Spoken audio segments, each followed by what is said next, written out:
to the Blackhawks Breakaway Podcast for CHSN. We're brought to you by Toyota.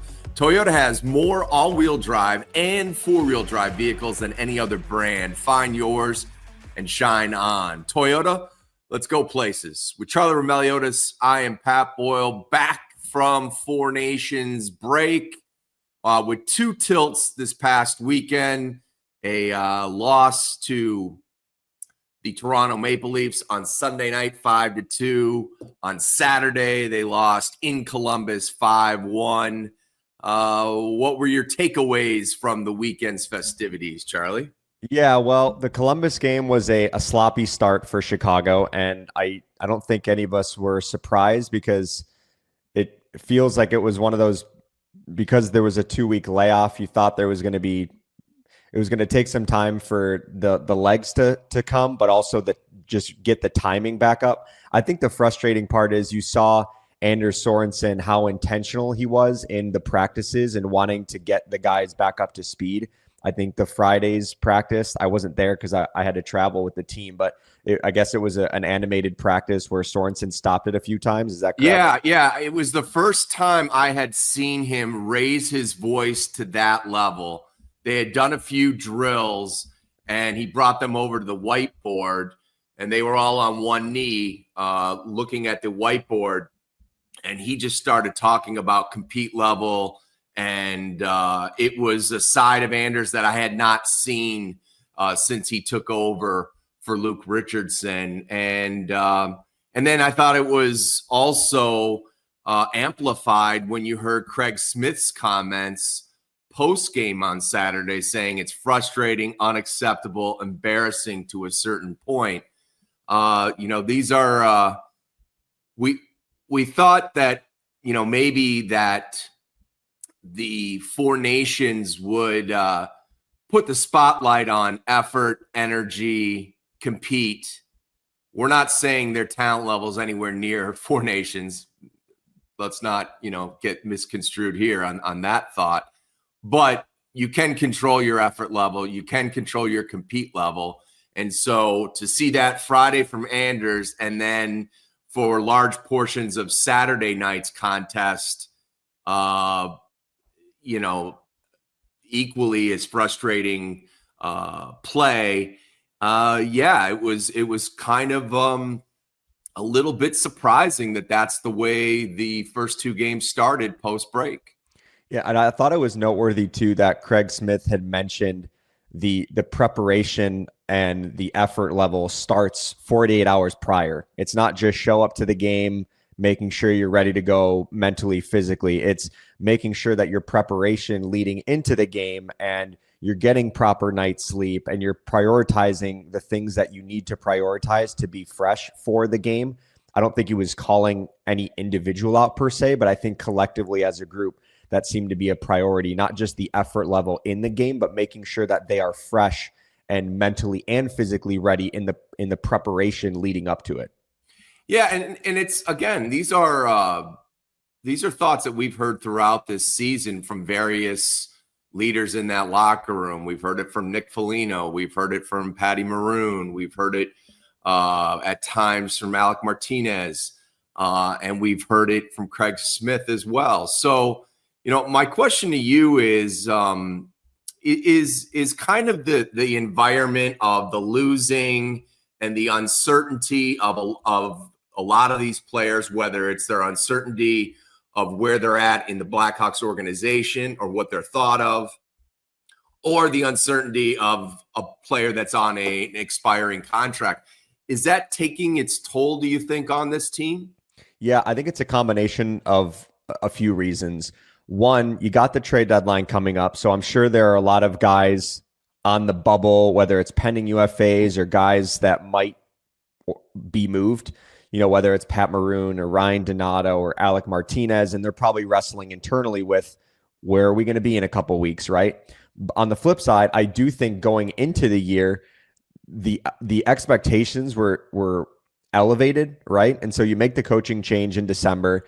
And I think the demoralization of the realization that the Hawks find themselves in the same spot in the standings is probably really hard to swallow. And so coming out of the international break, it's not like the Blackhawks are playing for anything special in the final 27 games. Having said that, there is some sort of professionalism that the Blackhawks need to show, not just the veterans, but also you have a lot of the young guys that like Frank Nazar and Landon Slaggert and Ethan Del Mastro, Nolan Allen on the back end. Some of these guys that are playing for roles long-term, not just short-term.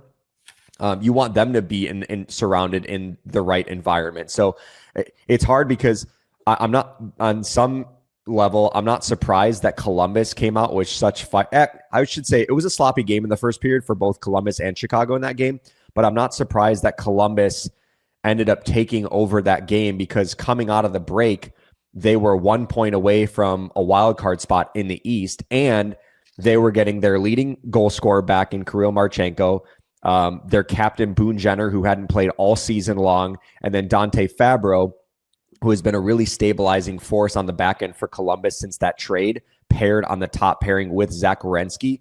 I mean, it was easy for them to have a lot of rejuvenation going into that game, but for Chicago, you come back from the break and you're like, what exactly are we playing for? Because there are a lot of players whose future on this team is uncertain because of the looming trade deadline.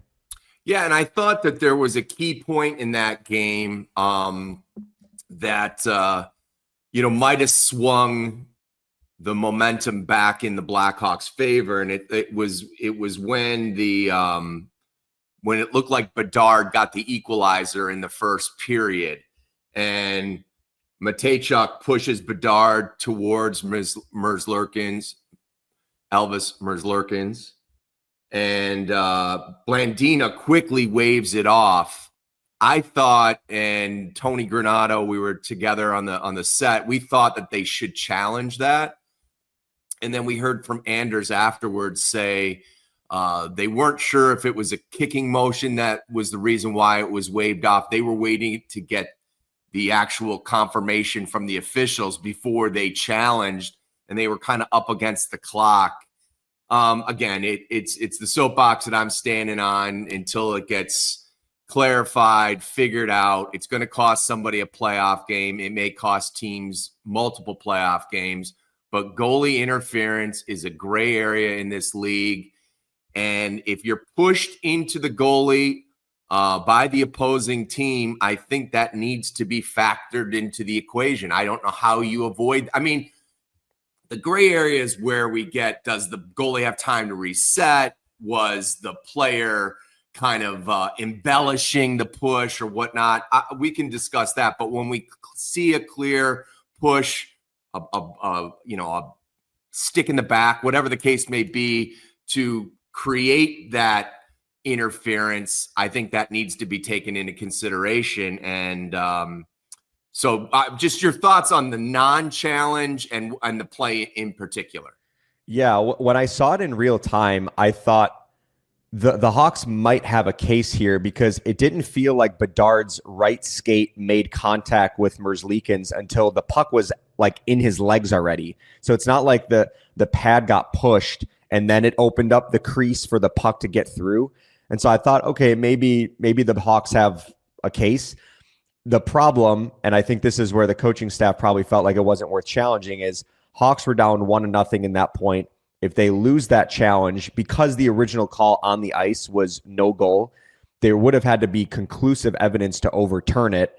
And if that wasn't the case, Hawks lose the challenge, then they go on the penalty kill. And I think Sorensen was kind of implying too that maybe he was a little gun shy with the way that some of the challenges had been going for them lately, right? Yeah. And it's tough. I think in that area, first period, best player on your team, chance to get the equalizer. Even if you lose it, you've got a top 10 penalty kill. I thought that was a time you want to challenge. I can understand there's times when you're going up against certain teams that you're like, and this is an offensively challenged team to begin with. So, but again, and we'll talk about the offside call on the empty net goal on Sunday night. I can understand the gun shyness too, because the calls haven't gone there. They haven't won many challenges over the last month. Yeah, I was having a good conversation with Troy Murray on the plane back on Saturday night, and his point was it feels like more and more the officials are waving things off too quickly. Like if it's 50-50, just call it a goal and then make them overturn it, right? Yeah.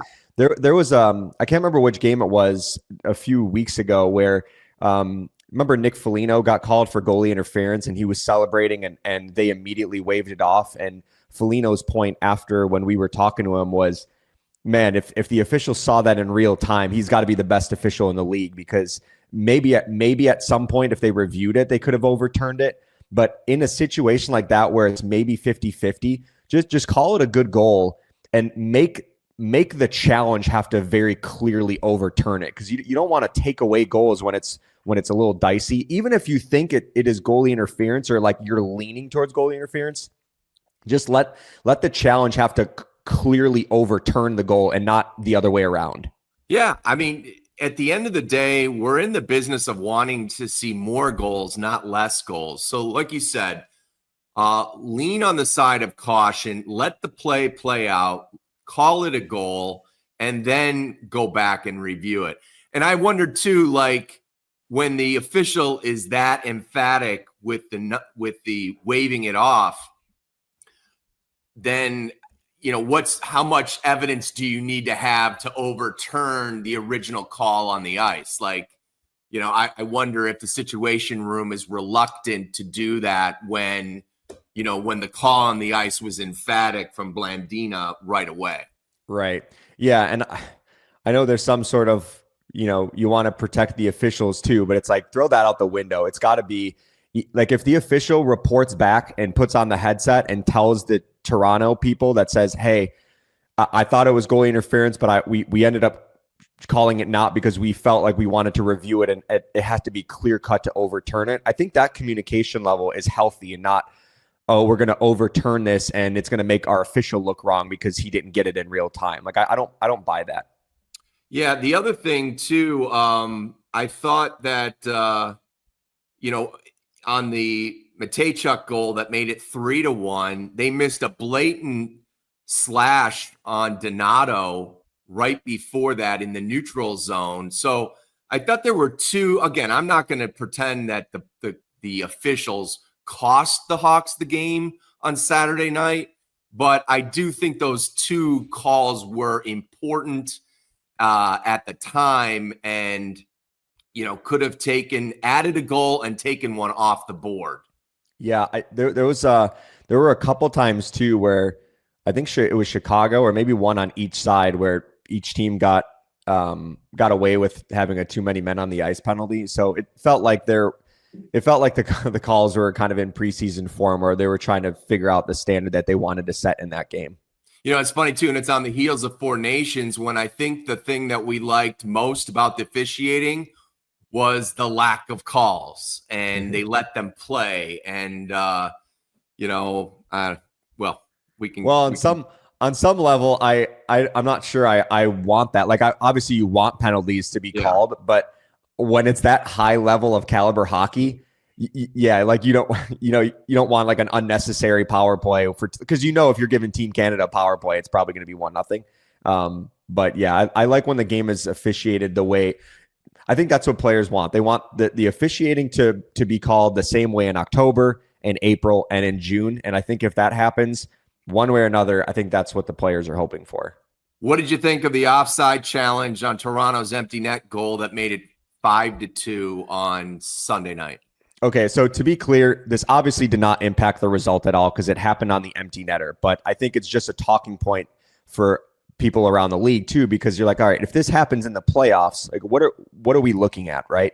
So in real time, John and Troy, they see it, they're like, oh, this is clearly offsides, it's going to get called back. And the longer the officials had the headset on, the more I was like, okay, maybe we missed something. And so I obviously have the benefit of not being on the air, providing my opinion in real time. So while Troy and John were deciphering, I was able to kind of really look into the video. And by definition, you could argue it was the right call because Tavares pushes the puck over the blue line right when it connects. When the puck touches the blade, William Nylander had tagged up. My issue with this and what Troy was saying on the broadcast is when does it qualify as possession? Because if John Tavares turned around and he skated into the zone backwards, even though the puck isn't actually on his stick, it technically counts as possession, right? So it's like, at what point does it kind of just qualify as possession for John Tavares when he pushes the puck over the blue line? Like the second that puck crosses the blue line, it feels like it's possession. And I think optically what looked weird about it is it's not like Tavares looked back at William Nylander to see when he was tagging up. His back was to Nylander. There's no way he could see him even tag up. Right, exactly. Like it was clearly not intentional that Tavares was waiting on Nylander to tag up. Like he had no idea. And I don't know if you saw the TSN cameras, but the cameras caught William Nylander on the bench saying, "I thought for sure I was off." So the fact that the players even thought that, and by rule they kind of nitpicked it. Again, by rule, I think they got the call absolutely right. This was shades of the Makar play in the playoffs, right? And possession of the puck, and when does the opposing player, when does he tag up, and when is possession starting? I know what you're saying, and like it's so like down to the frame. Like there's absolutely no way that Tavares could have known what he was doing. Like He touches the puck on the blue. He lifts his blade up, and maybe that's how good they're getting, that they're doing that and kind of letting the momentum take the puck into the zone and then putting their stick on it a second or so later. I don't know. But it was the right call. And yeah, we've seen this now a handful of times. Yeah. And the frustrating part about it too is the NHL is coming off such a successful Four Nations tournament that this was technically a nationally televised game on ESPN Plus. And so imagine the new casual fans that are wanting to get more into hockey, and they're watching this game and they're not like, to the casual fan or to the diehard fan, it kind of looked to the naked eye like it was clearly offside. I will say this: Dave Jackson nailed it on ESPN Plus. He did, and they went to him pretty much right away, because Ryan Callahan was in your boat with Troy and John. Like in real time, it looked like a no-brainer offside call. And he kind of woed that thing down a little bit and then took us through the steps. Right. And Dave sent me a message later on in the night too, because he saw that the tweet was that I put out there, was blowing up. And I thought he articulated it perfectly on the broadcast. And also, this is the second time the Blackhawks have found themselves in a situation like this. I don't know if you remember this, and I said it on the air last night, but I couldn't remember what game it was. It was the Vancouver game on October 22nd, where the Hawks ended up challenging, where it was Kiefer Sherwood skated the puck inside the offensive zone. Then he brought the puck back up and pushed the puck. Like he basically was in the offensive zone. He circled back on his skates, and it was a very weird optically looking play. And it was one of those things where we were joking on the broadcast, like, what is an offside anymore? And so unfortunately, the Blackhawks have found themselves, this is the second time this year where this specific rule has went against them. So back to the Blackhawks and, their woes. 5-on-5, there was not much happening for the Blackhawks on Sunday. They did strike on that power play. Tabo, that was a really nice goal, as Tabo had that behind the back pass to Donato. Donato lets the one-timer go, and Bertuzzi, a net front presence, the puck goes off him. He makes a nice play over to Tabo, who buries it. But other than that, Charlie, there wasn't much going offensively. And the Slaggert, Bedard, Donato line was really quiet once again. I think it's time to shake that line up. I was actually surprised it didn't get switched a little bit last night. Yeah, I agree. I would change up the line. And to be fair, this was another one of those games where Toronto threw out their starting lineup first. It was Austin Matthews, Mitch Marner, Matthew Nye. So it was their big top line. And Chicago countered with Connor Bedard's line. So that was we know when Edmonton came to town a few weeks ago, it was Bedard versus McDavid. And so I think it's intentional where the Hawks want to give Connor Bedard this kind of responsibility to see how he handles it. To be fair to Connor Bedard, he's been really good in the faceoff circle as of late, and Austin Matthews is great in that department. So it was nice to see him go 50% against Matthews. But yeah, I would like to see the Hawks start to. I think the Hawks should reload and put Teravainen and Bertuzzi back with Bedard. Just load up that first line with Connor. Let him start to feel himself too, and especially if he's going to get those types of matchups against the opponent's top players, you want to see him go do it with NHL caliber players. But here's the thing: you were home last night. You had last change, so you can dictate the matchups. Fine if that's how you wanted to start the game, but like once you go through a period and your star player doesn't have any shots on goal, let's switch it up. I mean, I don't know. I don't understand it. I thought Bertuzzi had one of his better games last night. Again, a lot of that comes on special teams for him. But I did see some flashes. I thought Nazar had a really noticeable game. I thought he was skating great. Not afraid to mix it up along the wall as well. And but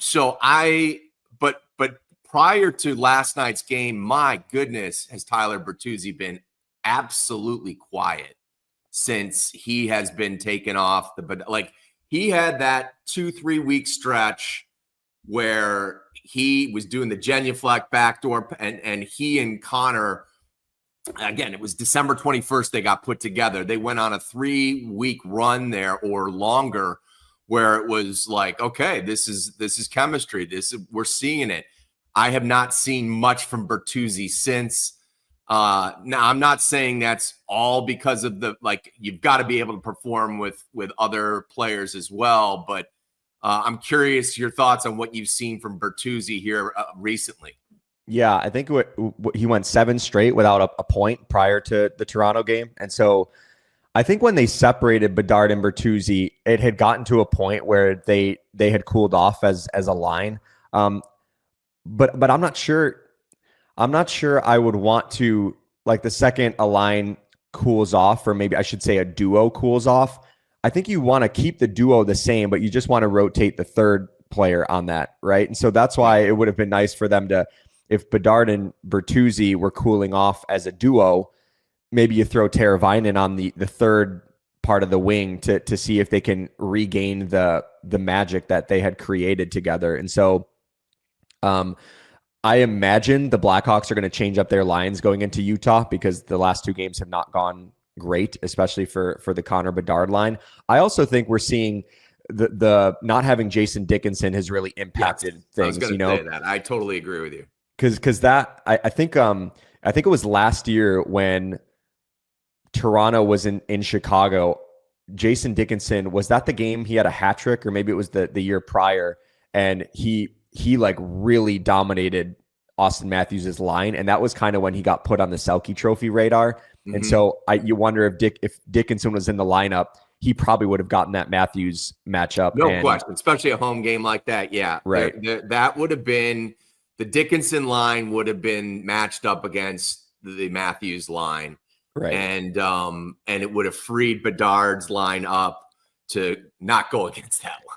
Right. What did you think of the Lukas Reichel benching? Because I know he didn't play a shift in the third period. That line as a whole wasn't great, but I'd have to go back and watch every shift because clearly Sorensen didn't like what he was seeing from Lukas specifically. Yeah. First of all, I think it was a tough situation for Maroon and Smith, 2 veterans coming out of the break, playing back-to-back games. So that's probably just a tough situation. Again, there were 10 games yesterday, and most of those teams played the night before. So let's not get that twisted. But there were a lot of shots against the Blackhawks when the Reichel line was out there. I didn't feel watching the game that it was all on him by any means. So I was a little surprised, kind of the tone that I heard in the post-game press conference. That being said, accountability is a big part of this. But I think we all like to say accountability's got to be across the board, right? It can't just be the young player that's being called out. If the veterans are not pulling their weight, they need to have the same accountability thrown their way. So did I think they played well? No. But did I think it was all on Lukas? No, I didn't. Yeah. Here's where I'll side with Sorensen. I think he's holding Reichel to a higher standard relative to the others. Like, if Reichel wants to be a piece for the Blackhawks in the long term, Sorensen is going to hold him to a higher standard and not the standard of everyone else. Like, if Pat Maroon has a tough game, obviously Reichel is going to be more impactful than Pat Maroon over the course of the long haul. But like, scratching Maroon versus scratching Reichel, like, if Sorensen has conversations with Lukas Reichel and say, hey, we hope that you can develop into a top 6 player long-term or whatever, top 9 player, these are the things that you need to do. And if he's not hitting those, then Sorensen is going to yank him from the lineup or cut his ice time. Versus Pat Maroon is the 12th forward. You kind of know what you were going to get. And I've seen similar reasons for, everyone's kind of saying like, why is TJ Brody playing over guys like Ethan Del Mastro and Nolan Allen? And I think the same can be said. Like, with Brody, obviously, if he's not performing to the level expectations, like they're going to yank him from the lineup or they're going to cut his ice time. But I think they're going to hold some of the younger guys to a higher standard because that's the standard they need to get to if they want to be consistent players in the NHL. Yeah. I mean, everybody's got to be held to a high standard, I think. I know what you're saying.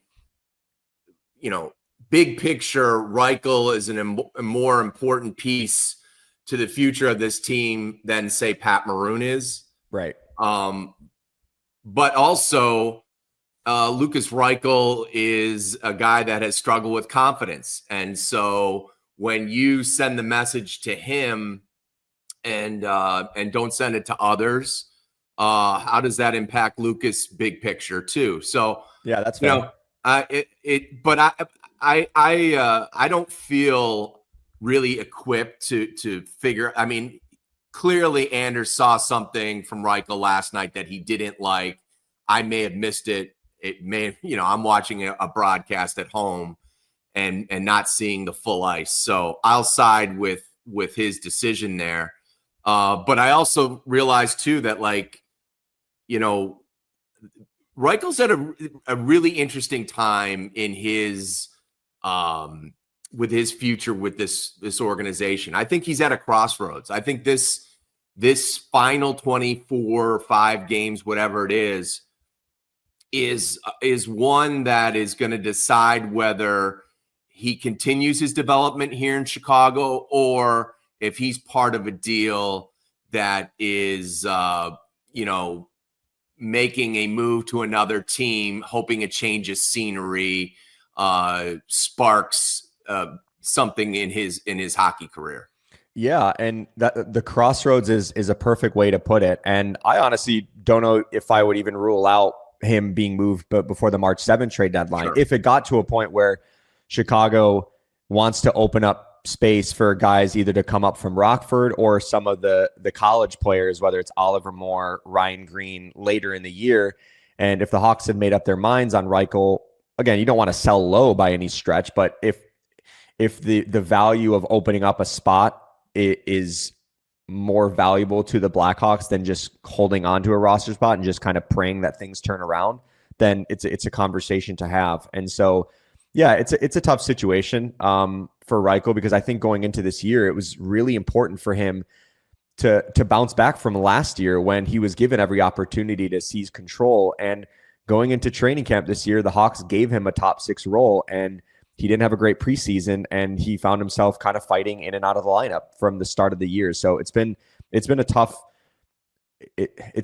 for him, like as the development of a player.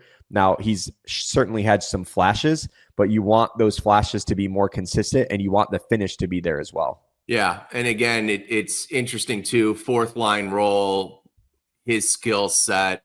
I'll just say this, going forward, if you're looking for some forwards as candidates that I'd like to be sat before Reichel to give some of these young prospects that are jumping to the NHL at the end of the year Phil Kurashev, I think his fate has been decided here in Chicago.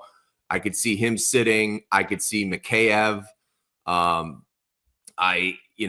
Mikheyev has not sat much at all this season, and I know he does a lot of things that coaches probably like to see and gives a really solid effort, but the production doesn't equal.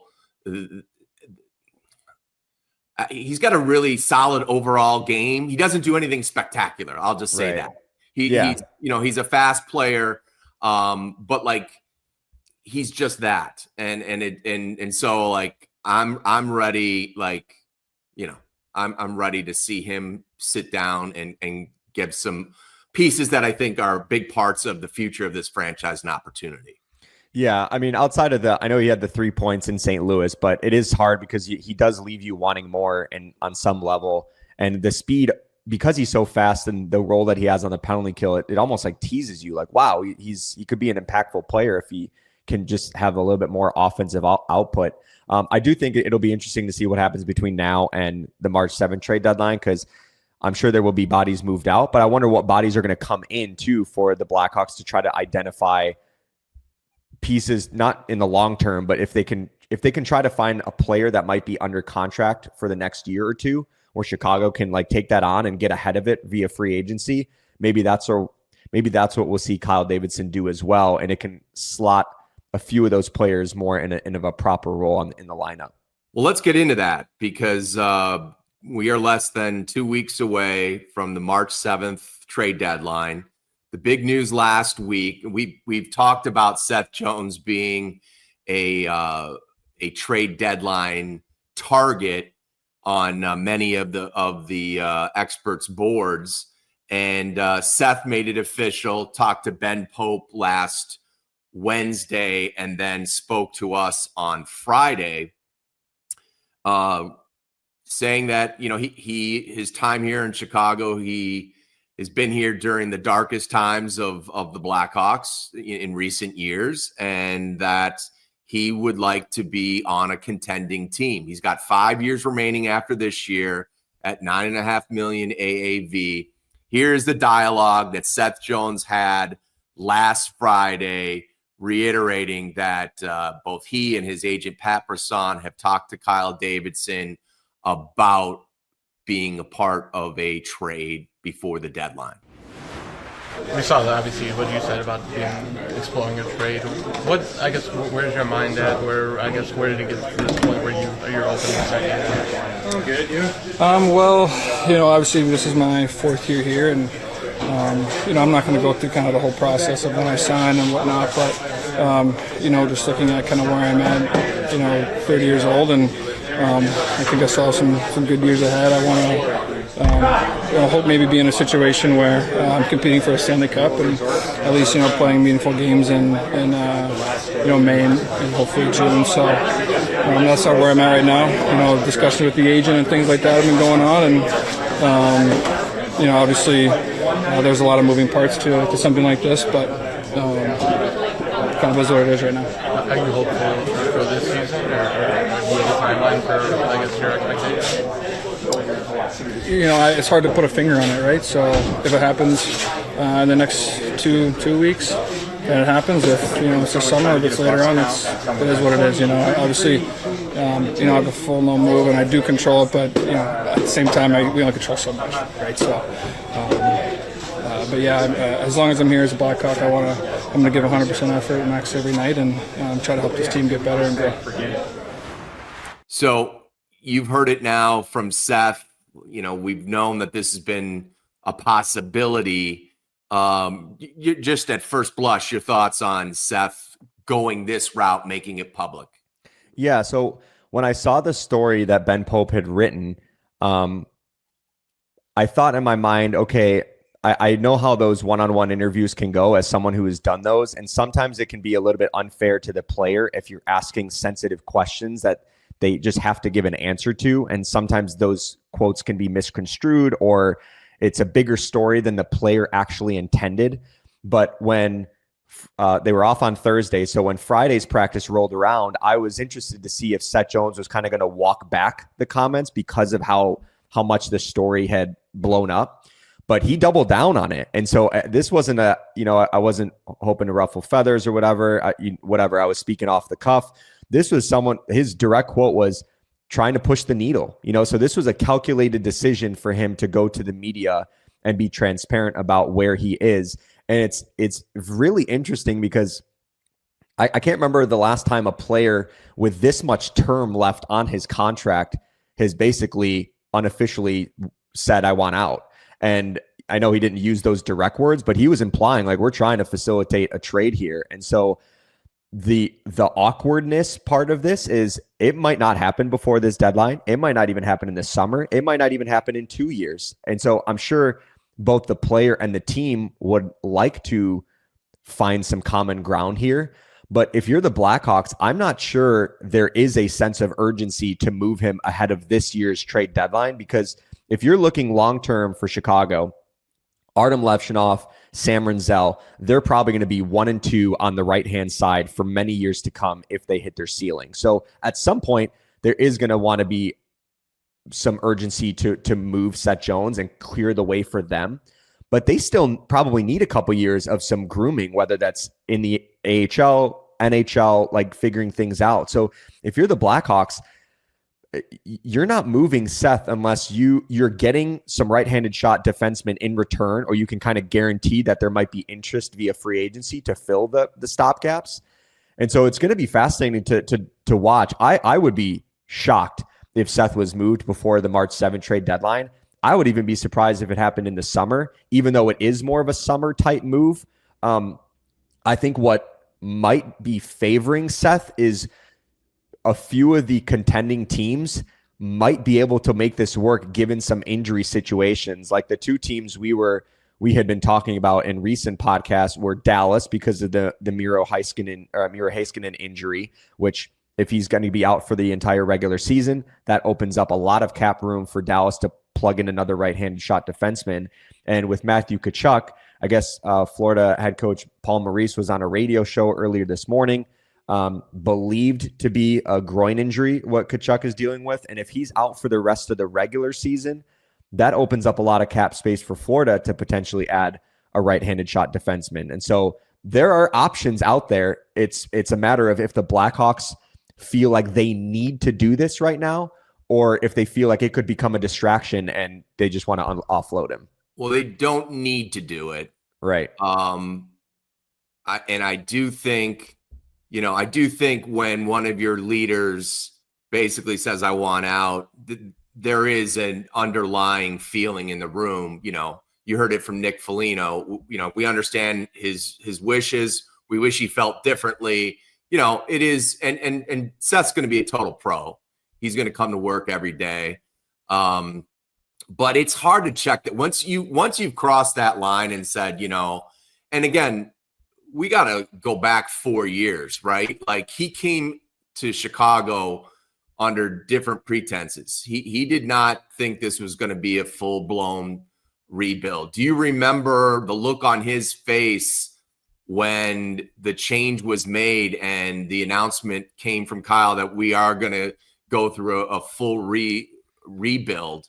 Like the dejection on his face was apparent. It was obvious, and he didn't hide it. So since day one, he's always kind of felt like he was miscast in this movie here in Chicago. And then his comments on Friday, like, these have been some of the darkest days for this. Like, he wasn't sugarcoating it. There's certain ways he could have said it. He didn't mince words there, but there's other players that have certainly, obviously have gone through that, like Connor Murphy, for example, the longest tenured Blackhawk. But anyways, I don't think this is holding the proverbial gun to the Blackhawks' head that you got to move him. But I do think he will. If he's not moved before the deadline, I do think he'll be moved this summer. And I do think, the biggest challenge that Kyle has is if Seth and Seth has a full no trade. So again, he holds a lot of cards here. If he wants to go to a contender, does said contender have the cap space? And you mentioned Florida. We could also mention Vegas. We could mention Dallas. All could play with LTIR. And if you put Tkachuk's salary on LTIR, you can make it work. And as long as he doesn't play again in the regular season and he's ready to go in mid-April, that can be done. And the same thing can go for, I don't know how long Theodore's out in Vegas, but that could happen there as well. And in Dallas, we all know the connection that Seth has with Dallas, that being his home. So, Columbus could be a fit. I mean, that was kind of being floated a little bit Saturday because he went and had dinner with Werenski on Friday night. And, Zach was asked about being, reunited with Seth and the great years they had. So, and we don't know exactly, there's so many things in play, but like the Rantanen situation in Carolina, they've made their offer to him and he's mulling it over.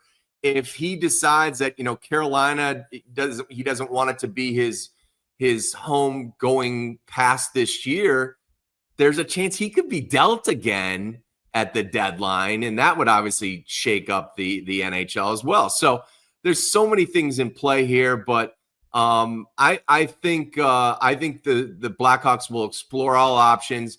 I disagree with having to absorb a ridiculous amount like half. I don't think the Hawks will have to do that. And if they did, I think that would be a desperate type of move and something you don't want to do over times 5 years.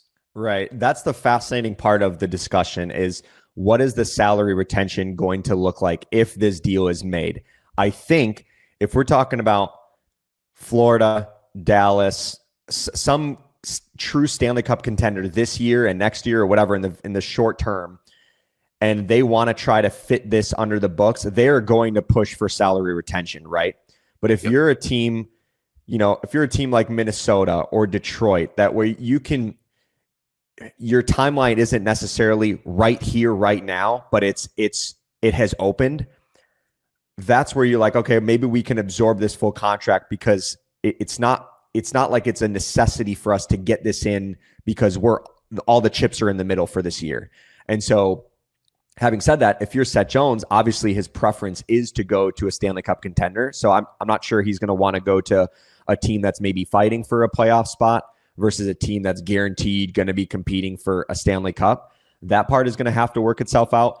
I'm on record saying I think the Blackhawks' preference is probably to retain as little as salary as possible to the point where I think they would try to do this deal if they can get the entire salary off their books. Because I think, man, it's still such a long like the 29-30 season is when Seth's contract goes off the books. And so by that point, the Hawks are hoping to be Stanley Cup contenders or playoff contenders, and they want that valuable cap space.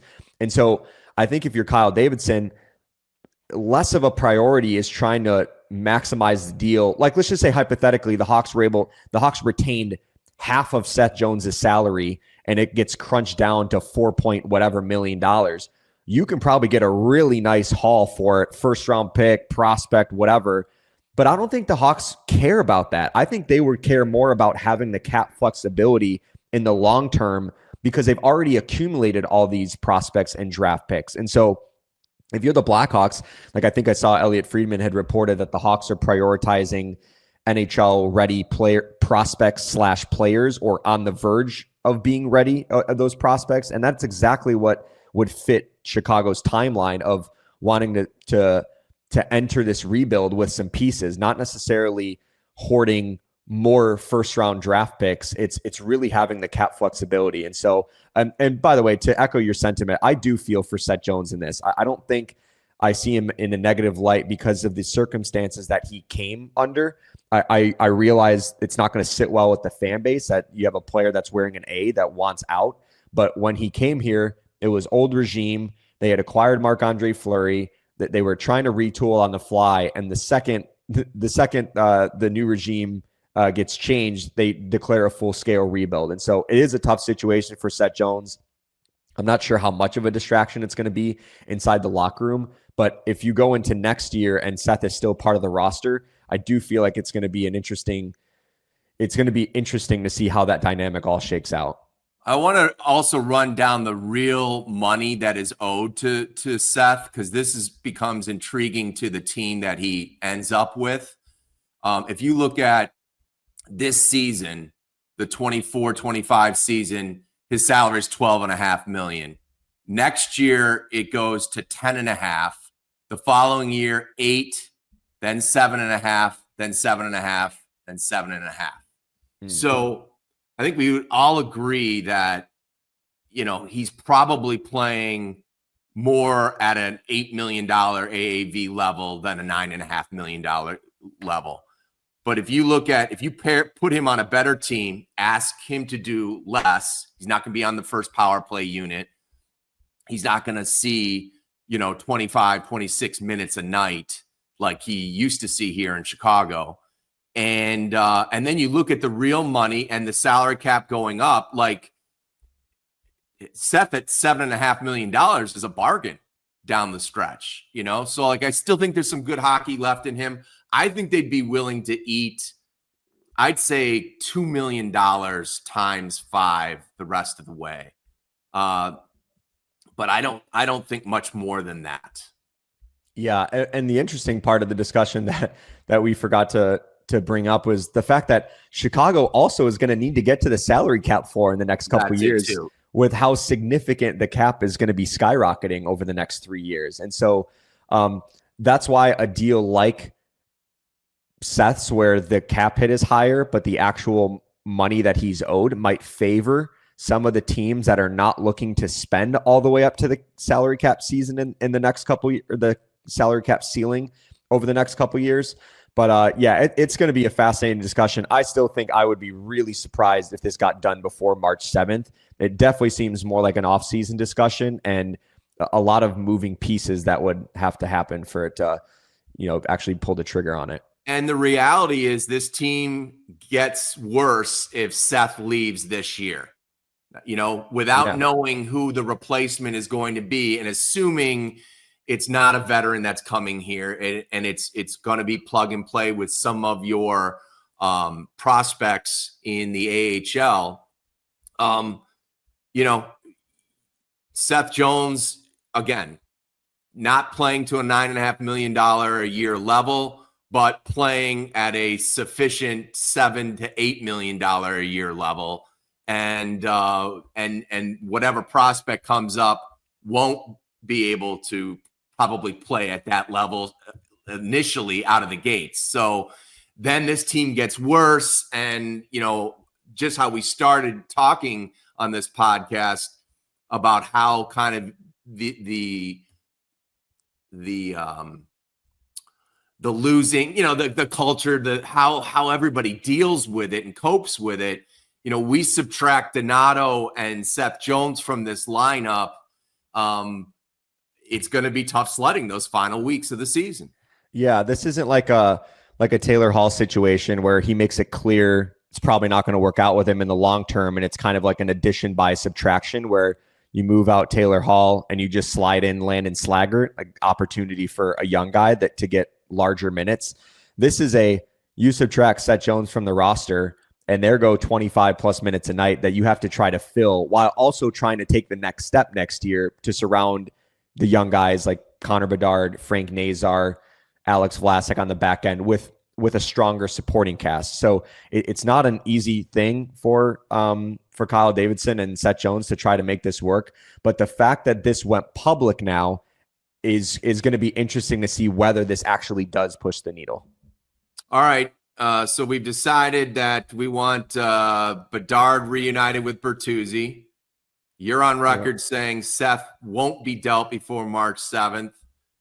I'm not going to say that, but I'll say there's about a 50% chance that he'll be dealt. I'll say there's 100% chance that he'll be dealt this summer if it doesn't happen before the deadline. Wow. Alex Ovechkin, hat trick yesterday. He's now 13 away from surpassing Gretzky's goal record. And right now, he's on pace to do it on April 4th against the Chicago Blackhawks. I did see that tweet yesterday. And what's interesting is Alex Ovechkin had the hat trick at the United Center for goal number 800. So he has some special memories against the Blackhawks, unfortunately. Pat, I'm going to be really upset if his record-breaking goal is an empty netter, because he's been racking up a lot of them this year. I think he's got 8 empty netters this year. Yeah, and he had the hat trick last night or yesterday afternoon was capped off with a empty netter. But I'll tell you, it was an emphatic one.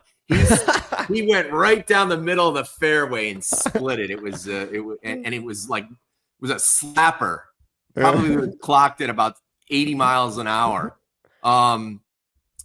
Before we exit, you're going to be on the road this week. A little Vegas, if you will. Vegas, yeah, where Circa Sports is having us over to Vegas. I'll be doing the pre-post and intermissions from the Vegas booth. It is probably my favorite arena, U.S. arena in the league. Bell Center is probably my favorite, and then outside of the United Center, I love going to a Vegas for a game. And if you're a Blackhawks fan in Vegas or wanting to experience it, highly recommend. But I'm looking forward to seeing the sun for a few days. Yeah, that'd be great to get out of here for a couple of days and see some sights in Vegas.